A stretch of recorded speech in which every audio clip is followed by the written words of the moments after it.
Hello friends, welcome back to my channel. Friends, आज हम आपको सिंटैक्स में एडजेक्टिव से रिलेटेड जो भी एरर आपसे पूछे जाते हैं उसके सभी रूल्स आपको बताने वाले हैं केवल एग्जांपल के माध्यम से। फ्रेंड्स, अगर हम आपको वन बाय वन सभी रूल्स बताते हैं तो एक तो वीडियो बहुत ज़्यादा लंबा हो जाएगा और उससे आपको ज़्यादा बेनिफिट भी नहीं मिलेगा क्योंकि आप एग्जाम्पल्स ज़्यादा नहीं देख पाएंगे। फ्रेंड्स, आपके लिए यही बेटर रहेगा कि आप एग्जाम्पल के माध्यम से इसके सभी रूल्स सीखें, ताकि अगर ऐसे एग्जाम्पल्स आपके एग्ज़ाम में आ जाते हैं तो आप उसे आसानी से करेक्ट कर पाएँ। और फ्रेंड्स, अगर एडजेक्टिव की बात की जाए कि एडजेक्टिव होता क्या है, तो आप सभी लोग जानते हैं कि adjective are those words which qualify a noun और अ प्रोनाउन। जो किसी नाउन या प्रोनाउन की विशेषता बताते हैं, उसके गुण या अवगुण बताते हैं, ऐसे शब्दों को हम एडजेक्टिव कहते हैं। तो फ्रेंड्स, देखते हैं हमारा फर्स्ट एग्जाम्पल यहाँ पे है कि these kind of things are bad. These kind of things are bad अर्थात इस प्रकार की चीज़ें बुरी होती हैं। फ्रेंड्स, अगर आप इस सेंटेंस को एक बार देखेंगे तो आपको इसमें कोई भी एरर नहीं मिलेगा, लेकिन अगर आप ध्यान दें तो these kind of things are bad, इसमें दीज एक डिमोन्स्ट्रेटिव एडजेक्टिव है। जो दिस, दैट, दीज, दोज ये सभी चीज़ें होती हैं, इनको हम डिमोन्स्ट्रेटिव एडजेक्टिव कहते हैं। तो दीज का यूज कब होता है? दीज का यूज एक प्लूरल नाउन के साथ होता है। दीज और दोज का यूज प्लूरल के लिए करते हैं। और यहाँ पे दीज के साथ काइंड आया हुआ है, दीज काइंड, काइंड यहाँ पे सिंगुलर है, तो यहाँ पे हमारा एरर है। दीज के साथ यहाँ पे कोई सिंगुलर नाउन नहीं रहेगा, बल्कि यहाँ पे काइंड्स होना चाहिए, प्लूरल होना चाहिए इसका। तो दीज के साथ यहाँ पे काइंड्स होना चाहिए, ये इसमें एरर है। तो यहाँ पे काइंड नहीं बल्कि काइंड्स होना चाहिए। अब इसके बाद फ्रेंड्स, हम नेक्स्ट एग्जांपल देख लेते हैं कि which is the best of these to. Adjective में ज़्यादातर क्वेश्चंस आपसे डिग्री ऑफ एडजेक्टिव के पूछे जाते हैं, तो इसके लिए फ्रेंड्स आपको डिग्री ऑफ एडजेक्टिव एकदम अच्छे से आना चाहिए। और फ्रेंड्स, अगर आपने डिग्री ऑफ एडजेक्टिव नहीं पढ़ा है तो डिस्क्रिप्शन में लिंक है, आप वहाँ से जाके डिग्री ऑफ एडजेक्टिव पढ़ सकते हैं। तो फ्रेंड्स, हमारा एग्जाम्पल है कि which is the best of these two. इसमें अगर देखा जाए तो which is the best of these two, इन दोनों में सबसे अच्छा कौन है? Which is the best of these two, इन दोनों में सबसे अच्छा कौन है? इसमें दो चीज़ों में कंपैरिजन किया गया है, और जब दो चीज़ों में कंपैरिजन होता है तो उसमें हम सुपरलेटिव डिग्री का यूज़ नहीं कर सकते हैं। यहाँ पे द बेस्ट आया हुआ यानी कि सुपरलेटिव डिग्री का यूज़ किया गया है, और सुपरलेटिव डिग्री हमेशा दो से अधिक के लिए यूज़ होता है, और यहाँ पे केवल दो की बात हो रही है, यानी कि इसमें हम सुपरलेटिव डिग्री नहीं बल्कि इसका कंपैरेटिव डिग्री यूज़ करेंगे। तो बेस्ट का कंपैरेटिव डिग्री क्या होता है? बेटर होता है। तो ये क्या हो जाएगा कि which is better of these to. तो इसमें द बेस्ट को हटाएंगे, द भी हट जाएगा, द बेस्ट के स्थान पे यहाँ पे बेटर होना चाहिए, तब ये सेंटेंस हमारा करेक्ट होगा। आपको याद रखना है कि जब भी दो चीज़ों में कंपैरिजन होगा तो वहाँ पे कंपैरेटिव डिग्री होना चाहिए। तो द बेस्ट नहीं बल्कि यहाँ पे बेटर होना चाहिए था। Which is better of these to, the भी हट जाएगा क्योंकि द का यूज सुपरलेटिव के साथ करते हैं, कंपैरेटिव के साथ नहीं। अब इसके बाद फ्रेंड्स, हम नेक्स्ट एग्जाम्पल देखते हैं कि Keats is superior than Shelley. Keats is superior than Shelley, यहाँ पे कहा कि जॉन कीट्स पीबी शेली से अधिक श्रेष्ठ है। John Keat is superior than Shelley, superior का मतलब श्रेष्ठ होता है। तो यहाँ पे जॉन कीट्स को पीबी शेली से श्रेष्ठ कहा गया, यानी दो चीज़ों में, दो लोगों में कंपैरिजन यहाँ पे हुआ है। तो अगर दो लोगों में कंपैरिजन हुआ तो कंपैरेटिव डिग्री यूज करेंगे, तो यहाँ पे कंपैरेटिव डिग्री सुपीरियर का यूज किया गया है। बट फ्रेंड्स, यहाँ पे देखेंगे कि इसमें सुपीरियर के साथ देन का यूज हुआ है। और आप याद रखेंगे फ्रेंड्स, वैसे एक ट्रिक इसको समझ सकते हैं कि जब भी ई आर आता है कंपैरेटिव डिग्री में, ई आर ऐड किया जाता है। जैसे टॉल है तो टॉलर हो जाता है, ग्रेट है तो ग्रेटर हो जाता है, ई आर ऐड करते हैं। लेकिन अगर किसी कंपैरेटिव डिग्री में आपको लास्ट में ओ आर दिखाई देता है, ओ आर, अगर ई आर के जगह पे ओ आर रहता है, तो आपको समझ जाना है कि इसमें देन का यूज़ नहीं बल्कि टू का यूज़ होना चाहिए। जैसे जूनियर हो गया, सीनियर हो गया, इन्फेरियर हो गया, सुपीरियर हो गया। तो जब भी ई आर की जगह पे ओ आर आ जाए किसी भी कंपैरेटिव डिग्री में, तो आपको देन के जगह पे टू का यूज़ करना है। तो ये सेंटेंस हमारा बनेगा कि कीट्स इज सुपीरियर टू शेली, यहाँ पे टू का यूज़ होना चाहिए था। ये ट्रिक आप याद रखेंगे कि ई आर की जगह पे जब ओ आर रहेगा किसी भी कंपैरेटिव डिग्री में, तो उसके साथ हम देन के स्थान पे टू का यूज़ करेंगे। नेक्स्ट एग्जाम्पल है, the population of China is greater then any country. The population of China is greater then any country. अब यहाँ पे फ्रेंड्स अगर देखा जाए तो इसमें ई आर आया हुआ है और देन का यूज हुआ है, यानी कि एक कंपैरेटिव डिग्री का यूज इसमें किया गया है। और कंपैरेटिव डिग्री में दो चीज़ों में कंपैरिजन किया जाता है, लेकिन फ्रेंड्स आपको याद रखना है कि जो दो चीज़ों में कंपेयर किया जाता है वो दोनों समान चीज़ें होनी चाहिए। जो भी दो चीज़ों में कंपैरिजन किया जाएगा वो दोनों समान होनी चाहिए। जैसे अगर हम एक शर्ट का कंपैरिजन कर रहे हैं तो वो एक शर्ट से ही होना चाहिए, अगर हम एक पेन का कंपैरिजन कर रहे हैं तो एक पेन से ही होना चाहिए। लेकिन यहाँ पे अगर देखा जाए कि the population of China, China की जनसंख्या is greater then any country, किसी भी देश से अधिक है, किसी भी देश की जनसंख्या से अधिक है, ये यहाँ पे होना चाहिए था। लेकिन यहाँ पे सीधे कंट्री से यहाँ पे कंपैरिजन कर दिया गया, पॉपुलेशन का, पॉपुलेशन का कंपैरिजन यहाँ पे सीधे कंट्री से कर दिया गया है। अगर पॉपुलेशन का कंपैरिजन किया गया है तो दूसरी कंट्रीज के पॉपुलेशन से ही कंपैरिजन होना चाहिए, कंट्रीज से नहीं। तो फ्रेंड्स इसलिए यहाँ पे the population of China is greater then that of any country होना चाहिए। तो यहाँ पे फ्रेंड्स या तो हम यहाँ पे पॉपुलेशन लिख सकते हैं then the population of any country, या तो हम ऐसा लिख सकते हैं कि the population of China is greater than the population of any country. लेकिन किसी भी सेंटेंस में एक ही वर्ड्स को दो बार रिपीट नहीं किया जाता है, उसके स्थान पे अगर कोई नाउन है तो उसके स्थान पे प्रोनाउन का यूज कर देते हैं। इसलिए हम इस पॉपुलेशन के जगह पे एक प्रोनाउन का यूज यहाँ पे कर सकते हैं। तो यहाँ पे देन के साथ दैट ऑफ हमें लगाना होगा, देन के बाद हमें दैट ऑफ का यूज करना होगा। और यहाँ पे हम देन के बाद दैट ऑफ या फिर दोज ऑफ, ये दोनों का यूज करते हैं। और दैट ऑफ कब आता है? जब ये नाउन हमारा सिंगुलर होगा। जैसे यहाँ पे पॉपुलेशन सिंगुलर है, इसलिए यहाँ पे दैट ऑफ का यूज किया जाएगा, देन के बाद that of, then that of any country. और अगर ये नाउन प्लूरल होता तो देन के बाद दोज ऑफ का यूज किया जाता। ये आपको याद रखना है, the population of China is greater then that of any country, ये यहाँ पे करेक्ट सेंटेंस होगा हमारा। अब नेक्स्ट एग्जाम्पल है कि nothing can be more cheaper than this, अर्थात इससे अधिक सस्ता कुछ भी नहीं हो सकता है। Nothing can be more cheaper than this. अब इस सेंटेंस में अगर देखा जाए फ्रेंड तो यहाँ पे मोर का यूज किया गया और देन का यूज किया गया है, बट इसमें चीप के साथ भी ER का यूज किया गया है। अगर देखा जाए तो इसमें डबल कंपैरेटिव वर्ड का यूज किया गया है, यहाँ पे मोर भी आ गया और चीपर भी आ गया। लेकिन ऐसा किसी भी सेंटेंस में नहीं होता है कि किसी भी एक एडजेक्टिव के लिए दो दो डिग्री हम यूज कर दें। तो मोर और चीपर ये दोनों यहाँ पे नहीं होना चाहिए। और क्योंकि चीप में एक ही सिलेबल है इसलिए इसमें ER रहना चाहिए, इसके पहले मोर नहीं लगेगा। आपको बताया गया डिग्री ऑफ कंपैरिजन में कि कब हम ER लगाते हैं और कब मोर का यूज़ करते हैं कंपैरेटिव बनाने के लिए। तो फ्रेंड्स यहाँ पे मोर का यूज़ नहीं किया जाएगा, इसमें से मोर हमें हटाना होगा, इसमें से मोर को हमें हटा देना है। तो सेंटेंस हमारा बन जाएगा कि nothing can be cheaper than this, यहाँ पे मोर नहीं होना चाहिए। अब इसके बाद फ्रेंड्स हमारा नेक्स्ट एग्जाम्पल है कि it is the most unique, it is the most unique. अगर इस तरह के सेंटेंस हमें मिल जाते हैं तो हम बहुत ज़्यादा कंफ्यूज हो जाते हैं कि इसमें एरर क्या है।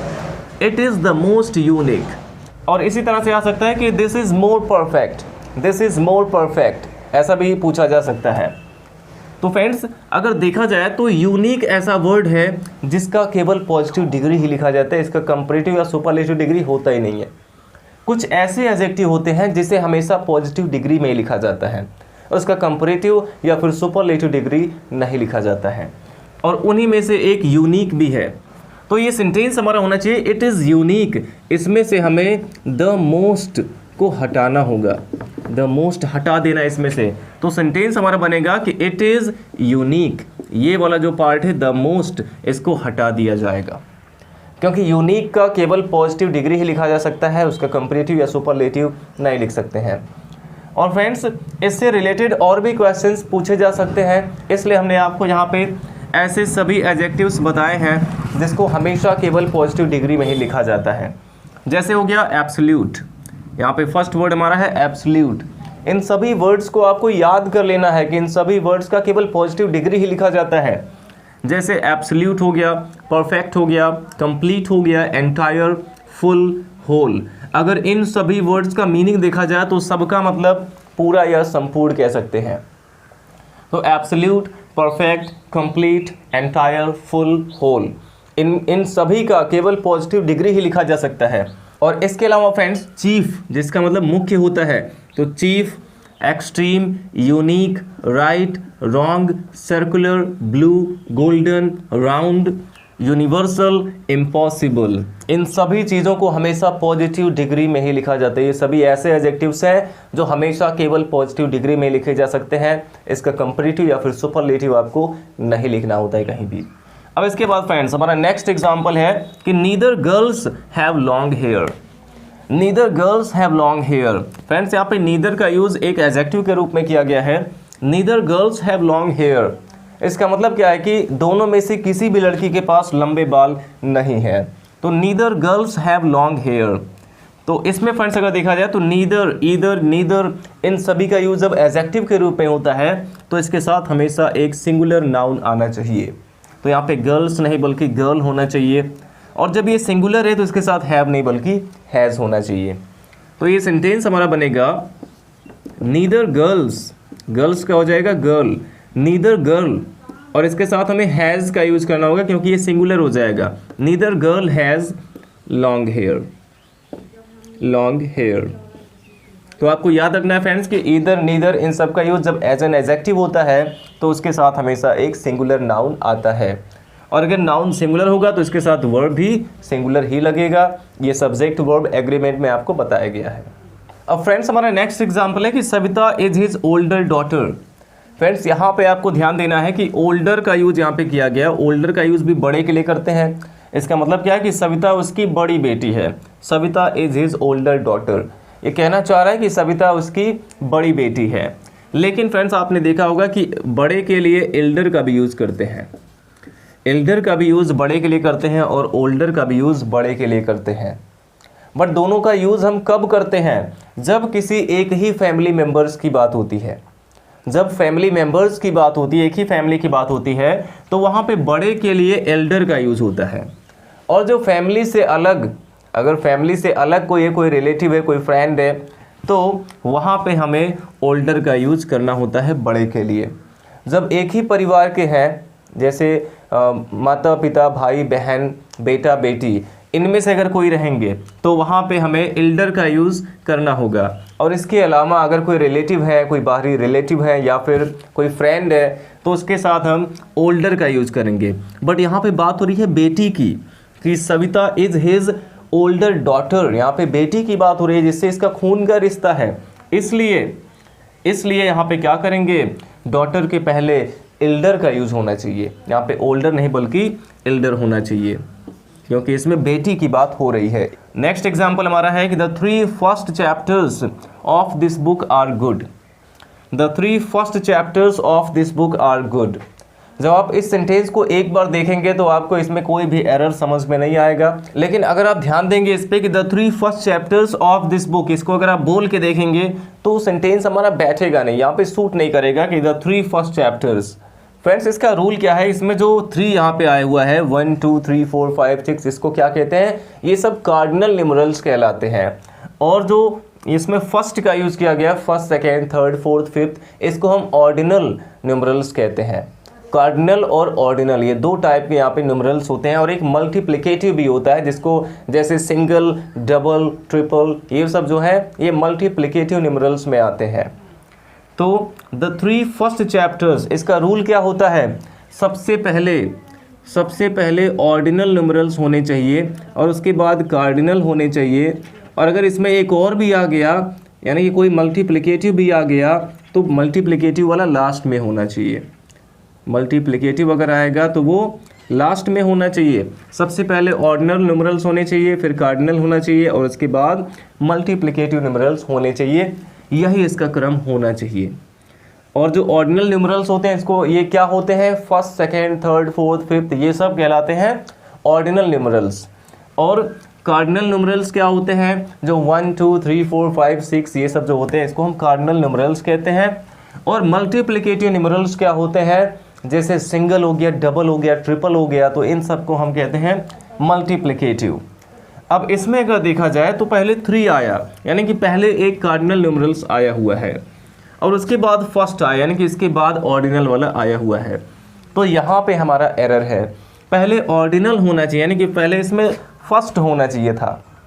तो ये सेंटेंस क्या बनेगा, the first 3 chapters of this book are good, ऐसा होना चाहिए।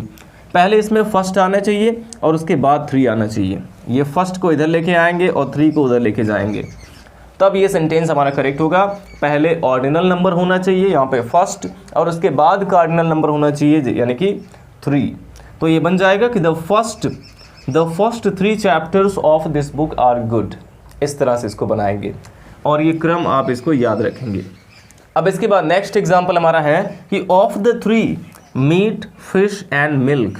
ऑफ द 3 यानी कि इन तीनों में मीट, फिश एंड मिल्क यानी कि मीट मछली और मिल्क यानी कि दूध, इन तीनों में the latter is my favourite. इसमें कहा गया कि बाद वाला मेरा फेवरेट है। तो ऑफ द 3 इन तीनों में मीट, फिश और मिल्क, इन तीनों में the latter is my favourite. आपको पता है कि लेटर का यूज़ करते हैं बाद वाले के लिए, लेटर का यूज़ करते हैं बाद वाले के लिए, और लास्ट का भी यूज़ करते हैं बाद वाले के लिए। लेकिन दोनों में अंतर क्या है, कब हम लास्ट लगाते हैं, कब हम लेटर लगाते हैं? जब किसी 2 चीज़ की बात होती है, जब किन्हीं 2 चीज़ों में अंतिम वाले की बात होगी तो वहाँ पे हमें लेटर का यूज़ करना है। अगर किन्हीं 2 चीज़ों में बाद वाले की बात होगी तो वहाँ पे हमें लेटर का यूज़ करना है, और अगर 2 से अधिक होंगे तो उसमें बाद वाले के लिए लास्ट का यूज़ करना है। ये इसका रूल होता है फ्रेंड्स। अगर किन्हीं 2 चीज़ों में अंतिम वाले की बात हो रही है, अगर केवल यहाँ पे होता कि of the 2 meat and fish, तब ये सेंटेंस हमारा सही रहता कि of the 2 meat and fish the latter is my favourite. तब ये सेंटेंस हमारा करेक्ट होता, क्योंकि तब केवल मीट और फिश ही रहता। जब किसी 2 की बात होगी तो अंतिम वाले के लिए लेटर का यूज़ करेंगे, लेकिन जब 2 से अधिक रहेंगे तो अंतिम वाले के लिए हमें लास्ट का यूज़ करना होगा। तो सेंटेंस हमारा होना चाहिए कि of the 3 meat, fish and milk the last one is my favourite. तो इसमें लेटर की जगह पे लास्ट होना चाहिए, तब ये सेंटेंस हमारा करेक्ट होगा। तो फ्रेंड्स आई होप आपको ये सभी एग्जाम्पल समझ में आए होंगे। अब इसके बाद हम आपको कुछ और भी एग्जाम्पल इसके बताते हैं। अब फ्रेंड्स हमारा नेक्स्ट एग्जाम्पल है कि I will not buy some fish, यानी कि मैं कुछ मछली नहीं खरीदूंगा। I will not buy some fish. इसमें फ्रेंड्स अगर देखा जाए तो इसमें कहाँ पे हमारा एरर है, इसमें जो सम का यूज़ किया गया है। फ्रेंड्स आपको याद रखना है कि कुछ के लिए सम का यूज़ भी होता है और एनी का भी यूज़ होता है। सम का भी यूज़ किया जाता है और एनी का भी यूज़ किया जाता है। अब दोनों में डिफरेंस क्या, दोनों का यूज़ हम कब करते हैं? सम का यूज़ हमेशा अफर्मेटिव सेंटेंस में होता है, सम का यूज़ अफर्मेटिव सेंटेंस में होता है और एनी का यूज़ नेगेटिव सेंटेंस में होता है। सम का यूज़ अफर्मेटिव में और एनी का यूज़ नेगेटिव में होता है। और अगर इंट्रोगेटिव सेंटेंस है तो उसमें आप दोनों में से कोई भी यूज़ कर सकते हैं। इंट्रोगेटिव सेंटेंस में आप सम का भी यूज़ कर सकते हैं और एनी का भी यूज़ कर सकते हैं, बट नेगेटिव में केवल एनी आ सकता है और अफर्मेटिव में केवल सम आ सकता है। ये आपको याद रखना है फ्रेंड्स। तो यहाँ पे क्या होना चाहिए कि I will not by any fish, यहाँ पे सम के स्थान पे एनी होना चाहिए, एनी फिश, तब सेंटेंस हमारा करेक्ट होगा कि I will not by any fish. अब इसके बाद फ्रेंड्स हमारा नेक्स्ट एग्जांपल है कि ही spent a little money he had. He spent a little money he had, यानी कि उसके पास जो भी थोड़ा पैसा था वो सब खर्च कर दिया उसने। ही spent a little money he had, उसके पास जो थोड़ा पैसा था उसे उसने खर्च कर दिया। अब फ्रेंड्स यहाँ भी आपको एरर फाइंड करना थोड़ा मुश्किल हो जाएगा जब आपको लिटिल, अ लिटिल और द लिटिल इन तीनों का डिफरेंस नहीं पता होगा। Little, a little, the little. तो फ्रेंड्स इसके लिए आपको पता होना चाहिए कि लिटिल, अ लिटिल और द लिटिल इसमें क्या अंतर होता है, ये चीज़ आपको पता होना चाहिए। और इसके अलावा आपको ये भी पता होना चाहिए कि few, a few, few, a few और द फ्यू, इनमें क्या अंतर है। Little, a little, the little और few, a few, the few, इसका डिफरेंस आपको समझना होगा। सबसे पहली बात तो आप लिटिल और फ्यू में डिफरेंस समझ लीजिए। लिटिल का यूज़ करते हैं अनकाउंटेबल नाउन्स के लिए और फ्यू का यूज़ करते हैं काउंटेबल नाउन्स के लिए। अगर कोई अनकाउंटेबल नाउन है, जब भी मात्रा की बात होती है तो लिटिल का यूज़ करते हैं, और जब संख्या की बात होती है तो वहाँ पे फ्यू का यूज़ किया जाता है। ये चीज़ आपको पता होना चाहिए कि मात्रा के लिए लिटिल और संख्या के लिए फ्यू का यूज़ करते हैं। अब फ्रेंड्स अगर इन तीनों में डिफरेंस की बात करें तो लिटिल का मतलब थोड़ा होता है जो कि ना के बराबर हो।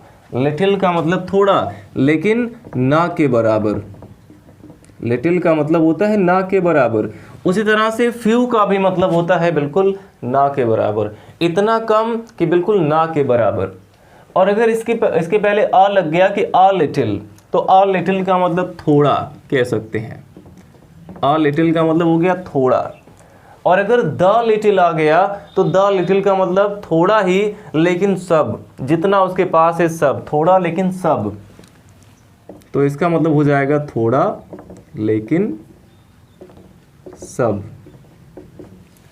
तो यानी कि फ्रेंड्स आपको याद रखना है कि अगर किसी भी सेंटेंस में केवल लिटिल या फिर केवल फ्यू का यूज हुआ है तो उसका यूज वहां पे नेगेटिव सेंस में हुआ है, वहां पे वो नेगेटिव सेंटेंस की तरह उसको माना जाएगा। जैसे कहना हो कि few friends of me are good, few friends of me are good, तो फ्यू फ्रेंड्स का मतलब हो गया कि एक भी मित्र मेरे अच्छे नहीं है। Few friends of me are good, इसका मतलब क्या है कि मेरे कुछ फ्रेंड अच्छे हैं, लेकिन इसमें केवल फ्यू आ गया है तो इसका मतलब है कि मेरे एक भी फ्रेंड अच्छे नहीं है। बट अगर कहना हुआ कि a few friends of me are good, तो यहाँ पे कहने का मतलब अगर 10 फ्रेंड है तो उसमें से 4 फ्रेंड, 3 फ्रेंड अच्छे हैं।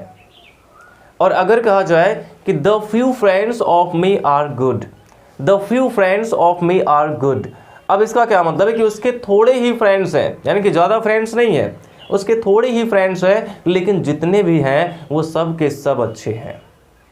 आई होप आपको इस तरह से समझ में आया होगा तीनों का डिफरेंस। फ्यू का मतलब बिल्कुल ना के बराबर, एक भी फ्रेंड अच्छे नहीं है, और अ फ्यू आ गया यानी कि 10 में से 2-3 फ्रेंड अच्छे हैं, 4 फ्रेंड अच्छे हैं। और अगर द फ्यू आ गया तो यानी कि उसके पास थोड़े ही फ्रेंड हैं लेकिन सब के सब अच्छे हैं।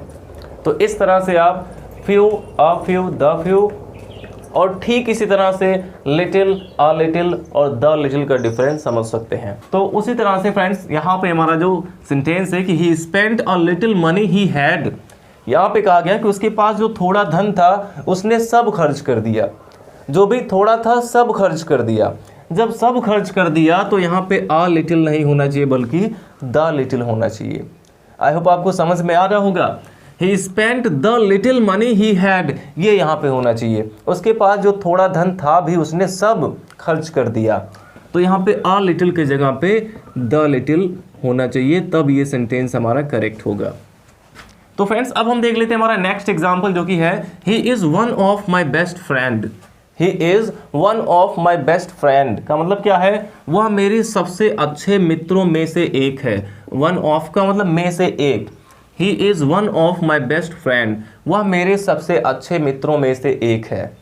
बट इस सेंटेंस में एक एरर है फ्रेंड्स, अगर आप इसकी हिंदी ही निकालते हैं तब भी आपको पता चलेगा कि इसमें एरर है, कि क्योंकि वह मेरे सबसे अच्छे मित्रों में से एक है। मित्रों यानी कि ये प्लूरल है, फ्रेंड्स में से एक है, अर्थात यहाँ पे फ्रेंड नहीं बल्कि फ्रेंड्स होना चाहिए था।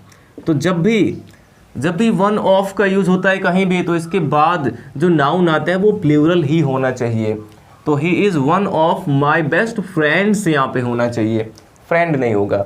वन ऑफ के बाद जो नाउन आएगा वो प्लूरल होना चाहिए। अब इसके बाद नेक्स्ट एग्जाम्पल देखते हैं। The Taj Mahal is the most best building in India. अब यहाँ भी देखा जाए तो इसमें मोस्ट भी आया हुआ है और बेस्ट भी आया है, और दोनों को अगर देखा जाए तो दोनों सुपरलेटिव डिग्री हैं। इसमें मोस्ट भी आया और बेस्ट भी आया। तो किसी भी सेंटेंस में हमने पहले भी बताया कि किसी भी सेंटेंस में एक ही एडजेक्टिव के लिए 2 डिग्रियां एक साथ नहीं यूज हो सकती हैं। तो यहाँ पे मोस्ट और बेस्ट दोनों नहीं रहेगा, इनमें से कोई एक ही रहेगा। और मोस्ट का यूज़ तब करते हैं जब मोस्ट के बाद कोई एक और एडजेक्टिव रहेगा। मोस्ट के बाद एक एडजेक्टिव होना चाहिए, बट यहाँ पे मोस्ट के बाद कोई एडजेक्टिव नहीं है, तो यहाँ पे क्या हो जाएगा, मोस्ट को हटा देंगे, यहाँ पे केवल बेस्ट होना चाहिए। हो जाएगा the Taj Mahal is the best building in India. इसमें से हमें मोस्ट को हटा देना है, तब ये सेंटेंस हमारा करेक्ट होगा कि the Taj Mahal is the best building in India. अब इसके बाद फ्रेंड्स हमारा नेक्स्ट एग्जाम्पल है कि you will be more happier in your own village than here. You will be more happier यानी कि तुम और ज़्यादा खुश रहोगे इन योर ओन विलेज, अपने गांव में, देन हियर यानी कि यहाँ से ज़्यादा तुम अपने गांव में खुश रहोगे। तो you will be more happier, यहाँ पे देखा जाए तो मोर का भी यूज़ किया गया और हैप्पी में भी ER ऐड किया गया है। हैप्पियर लिखा गया, उसका कंपैरेटिव डिग्री। तो मोर भी कंपैरेटिव है और हैप्पियर भी कंपैरेटिव है, तो इसके लिए यहाँ पे एक ही एडजेक्टिव के लिए हैप्पी के लिए 2 डिग्रियाँ यूज़ की गई हैं, यानी कि इसमें से मोर को हमें हटाना होगा क्योंकि हैप्पी में एक ही सिलेबल है, इसका कंपैरेटिव हैप्पियर होता है। तो यहाँ पे मोर की हमें कोई भी ज़रूरत नहीं है। तो ये सेंटेंस हमारा होगा कि you will be happier in your own village than here. इनमें से हमें मोर को हटा देना है। अब इसके बाद फ्रेंड्स हमारा नेक्स्ट एग्जाम्पल है कि milk is preferable than tea. Milk is preferable than tea. इस तरह का क्वेश्चन एग्जाम में अक्सर पूछा जाता है फ्रेंड्स। आप इसको याद रखेंगे कि किसी भी सेंटेंस में अगर आपको प्रीफर मिल जाता है, या तो ये प्रीफर लिखा होगा या फिर प्रेफरेबल लिखा होगा। प्रीफर या प्रेफरेबल दोनों में से कोई भी वर्ड अगर आपको किसी भी सेंटेंस में मिल जाता है तो इसके बाद हमेशा टू आना चाहिए और उसके स्थान पे देन लगा के हमेशा क्वेश्चन दिया जाता है। तो आप याद रखेंगे फ्रेंड्स कि जब भी किसी सेंटेंस में प्रीफर या फिर प्रेफरेबल आ जाए तो इसके बाद हमेशा टू होना चाहिए, इसमें देन नहीं लगेगा। तो देन को हटा के उसके स्थान पे टू का यूज हमें कर देना है। तो milk is preferable to tea, ऐसा होना चाहिए। अब नेक्स्ट हमारा एग्जांपल है कि ऑफ द टू बॉयज, यानी कि दोनों लड़कों में से Mohan was the most intelligent. Mohan सबसे ज़्यादा इंटेलिजेंट था। दोनों लड़कों में मोहन सबसे ज़्यादा इंटेलिजेंट था। तो इसमें बात हुई दो लड़कों की, और दो लड़कों के लिए यहाँ पे सुपरलेटिव डिग्री द मोस्ट का यूज़ किया गया है। और आपको हमने पहले ही बताया कि सुपरलेटिव डिग्री का यूज हमेशा दो से अधिक के लिए होता है। अगर दो की बात हो रही तो वहाँ पे कंपैरेटिव डिग्री होना चाहिए। तो of the two boys Mohan was more intelligent यहाँ पे होना चाहिए, द मोस्ट नहीं होना चाहिए। अगर आपने डिग्री ऑफ कंपैरिजन नहीं पढ़ा है तो आप डिस्क्रिप्शन में लिंक है, वहाँ से जाके आप उसको पढ़ लीजिए, तो आप एडजेक्टिव के ज़्यादातर क्वेश्चंस वैसे ही सॉल्व कर ले जाएंगे। तो of the two boys Mohan was more intelligent, ये यहाँ पे होना चाहिए क्योंकि दो लोगों की बात हुई, दोनों में से मोहन ज़्यादा इंटेलिजेंट है, तो यहाँ पे मोस्ट नहीं बल्कि मोर होना चाहिए, कंपैरेटिव डिग्री होना चाहिए। अब नेक्स्ट एग्जाम्पल है they have less books than I have. They have less books than I have, यानी कि उनके पास कम किताबें हैं जितनी कि मेरे पास हैं। They have less books than I have, अर्थात उनके पास मुझसे कम किताबें हैं, ये यहाँ पे कहना चाहता है। तो इसमें लेस देन का यूज़ किया गया है क्योंकि यहाँ पे जो बुक है ये एक नाउन है, तो बुकर तो कर नहीं सकते हैं इसका कंपैरेटिव बनाने के लिए, तो इसके पहले यहाँ पे लेस का यूज़ किया गया है कि they have less books than I have. तो यहाँ पे फ्रेंड्स अगर देखा जाए तो कम के लिए लेस का यूज़ होता है और फ्यू का यूज़ होता है। कम के लिए लेस देन का यूज़ कर सकते हैं और फ्यूअर देन का यूज़ कर सकते हैं। लेकिन लेस क्या है, ये लिटिल का, लेस क्या है, ये लिटिल का कंपैरेटिव डिग्री है। लेस लिटिल का कंपैरेटिव डिग्री है। और लिटिल का यूज़ अभी हमने बताया कि लिटिल का यूज़ केवल अनकाउंटेबल के साथ करते हैं। लिटिल का यूज़ अनकाउंटेबल नाउन के साथ करते हैं। और यहाँ पे बात हो रही है बुक्स की, और बुक्स तो काउंटेबल है, यानी कि यहाँ पे लेस नहीं बल्कि थोड़ा के लिए जो फ्यू का यूज़ किया जाता है, इस फ्यू का कंपैरेटिव डिग्री यहाँ पे होना चाहिए। तो यहाँ पे लेस के स्थान पे फ्यू का कंपैरेटिव डिग्री फ्यूअर हो जाएगा। तो ये सेंटेंस हमारा होना चाहिए कि they have fewer books than I have. अब इसके बाद नेक्स्ट एग्जांपल हमारा है कि the streets of Calcutta are wider than Delhi. अब देखिए तो बड़ा ही विचित्र सेंटेंस हो गया कि the streets of Calcutta are wider than Delhi. इसका मतलब क्या है कि कलकत्ता की गलियां दिल्ली से भी चौड़ी हैं। कलकत्ता की गलियां दिल्ली से भी चौड़ी हैं। तो कलकत्ता के केवल एक गली की बात हो रही है और कहा जा रहा है कि वो दिल्ली से भी चौड़ा है, यानी कि ये हमारा सेंटेंस बिल्कुल ही गलत है। यहाँ पे हमने आपको पहले भी बताया कि जो कंपैरिजन किया जाता है दो चीज़ों में, वो समान चीज़ों में कंपैरिजन होना चाहिए। अगर यहाँ पे कलकत्ता की गलियों की तुलना हो रही है तो वो दिल्ली की गलियों से ही होनी चाहिए, पूरी दिल्ली से नहीं। कलकत्ता की गलियों की तुलना दिल्ली की गलियों से ही केवल होनी चाहिए, ना कि पूरी दिल्ली से। तो ये सेंटेंस हमारा बिल्कुल इनकरेक्ट है। The streets of Calcutta are wider than Delhi, यहाँ पे इसके पहले हमें दैट ऑफ या फिर दोज ऑफ का यूज़ करना पड़ेगा। अगर यहाँ पे केवल स्ट्रीट होता तो दैट का यूज़ कर देते, बट स्ट्रीट्स है, प्लूरल है, इसलिए यहाँ पे हमें दोज ऑफ का यूज़ करना होगा। देन के बाद रहेगा देन दोज ऑफ दिल्ली, ये चीज़ यहाँ पे होना चाहिए। तो सेंटेंस हमारा बनेगा कि the streets of Calcutta are wider than those of Delhi, ये होना चाहिए। अब इसके बाद फ्रेंड्स हमारा लास्ट एग्जाम्पल है कि he is cleverer than stronger. इसका मतलब क्या है कि वह स्ट्रांग से ज़्यादा क्लेवर है। अब ये सेंटेंस सभी सेंटेंसेस से बिल्कुल अलग है फ्रेंड्स। इसमें अगर देखा जाए तो इसमें एक ही पर्सन की दो क्वालिटीज़ में कंपैरिजन किया जा रहा है। इसमें दो पर्सन दो थिंग्स नहीं है, बल्कि एक ही पर्सन की दो क्वालिटीज़ को कंपेयर किया जा रहा है। तो फ्रेंड्स आपको याद रखना है कि जब भी एक ही पर्सन या एक ही थिंग की दो क्वालिटीज़ को कंपेयर करेंगे तो हम उसका कंपैरेटिव बनाने के लिए कभी भी ER ऐड नहीं करेंगे, चाहे उसमें एक सिलेबल हो चाहे एक से ज़्यादा सिलेबल हो, उससे कोई भी मतलब नहीं है। तो ये सेंटेंस क्या होना चाहिए कि he is more clever than strong. ये ऐसा होना चाहिए कि ही इज़ मोर क्लेवर। वैसे क्लेवर का कंपैरेटिव क्लेवरर होता है, लेकिन इसमें दो क्वालिटी को कंपेयर किया जा रहा है, इसलिए हम इसमें ER ऐड नहीं करेंगे, बल्कि इसके पहले मोर का यूज करेंगे। He is more clever than strong. ये सेंटेंस हमारा होना चाहिए कि he is more clever than strong. Strong का भी स्ट्रॉन्गर होता है, लेकिन यहाँ पे दो क्वालिटी को कंपेयर किया गया, इसलिए इनमें हम ER ऐड नहीं कर सकते, इसके पहले मोर का यूज करना होगा। तो फ्रेंड्स आई होप आपको ये सभी एग्जांपल्स बिल्कुल अच्छे से समझ में आए होंगे। तो फ्रेंड्स इस तरह से हमने एडजेक्टिव से रिलेटेड जितने भी क्वेश्चंस आपसे एग्जाम में पूछे जाते हैं उन सभी क्वेश्चंस को पिक करने की इसमें कोशिश की है, और इन सभी क्वेश्चंस को आपको समझाया है कि किस तरह से आप इसे करेक्ट कर सकते हैं। आई होप आपको अच्छे से समझ में आया होगा। वीडियो अच्छा लगा हो तो लाइक करिएगा, और अगर आपने अभी तक हमारे चैनल को सब्सक्राइब नहीं किया तो चैनल को सब्सक्राइब करें और अपने सभी फ्रेंड्स के साथ शेयर ज़रूर करें। Thanks for watching.